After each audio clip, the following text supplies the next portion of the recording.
Hey, shalom, brothers and sisters. This week is on Acharei and Kedoshim.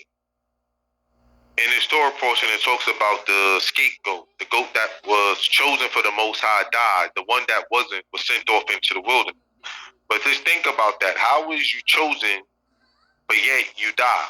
The one that was chosen for the Most High, what gift that is, then you end up dying. And this is the problem that a lot of people have, that the Most High do choose them, or they are chosen for the Most High, and they don't want to get rid of certain things. There's certain things in your life that has to die once you're chosen. You see, people like the rainbow but don't like the rain. Like I say, people like the summer but they can't stand the scorching heat. You see, you gotta like what comes. You gotta love what comes with it. You know, heavy is the head that wear the crown. You know, people. These are problems that I try to express to people. You want to be married, but do you know what really come with marriage? You see, everybody like the wedding and the wedding rings, the limousines, the tuxedos, the bride dresses. All of that is good, but guess what? That's the wedding. That's not the marriage. You see, and a lot of people don't like the work that comes with it. Later on in the Torah, it says you should not eat anything that dieth of itself. Okay, so number one, as an Israelite and living in ancient days, you got to remember one thing: is that you was hunted for all your food. There was no fast food restaurant or butcher shop. You had to go hunt for your food. But if you came upon an animal that was dead, it would have been convenient for you to just say, "Oh, it's already dead. I'm just going to cook it." No, you don't know how the animal died, so you was commanded not to eat it. You don't know how it died. It could have died of rabies. So that goes to show that we don't go off of other people. We don't go off other people facts. We go off what we know. You don't know how it died, so you have to leave it alone. And these are the things I always tell people: believe your eyes and not someone else's truth. You see, we tend to go with what's easy for us.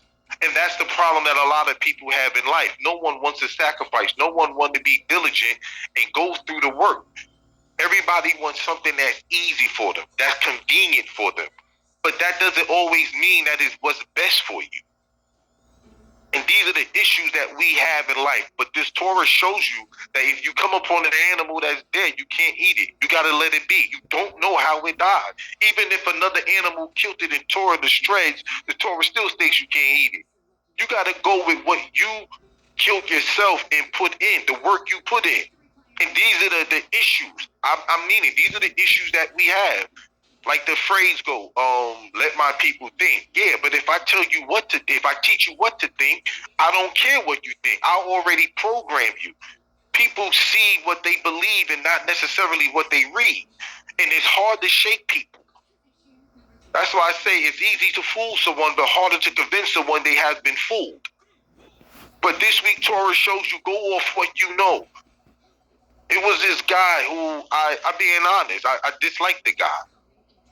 I disliked him. And I disliked him not based off of what he did to me, something that I can say that he had done, that I witnessed. I disliked the man based upon the reports from other people till I got a chance to sit down with the guy, be around with the guy.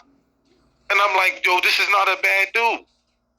He was very loyal. He was a cool dude. But this is what happens in life. We tend to go off what other people say, what other people think, other people's opinions or feelings of other people, and we run with it.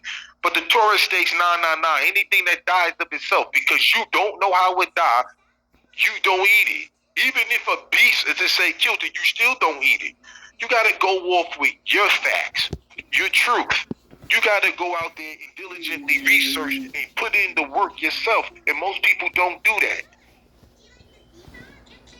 Later on, it says, you should not do no unrighteousness in judgment, whether it's to the poor or to the rich. And it goes back to what I said. We tend to, the decisions that most people make in life is based off of their emotions rather than their intellect. And this is the thing that people would do. I would rather choose this over that because of a person's standards or their status.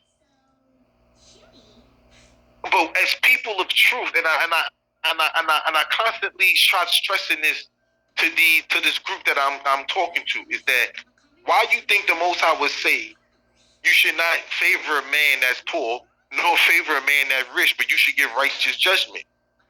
Because we all know that we tend to make decisions based off of our emotions. If this man is poor, I don't care how he feel about me, but the man that rich, I might need him one day. So we tend to make decisions based off our emotions rather than our intellect.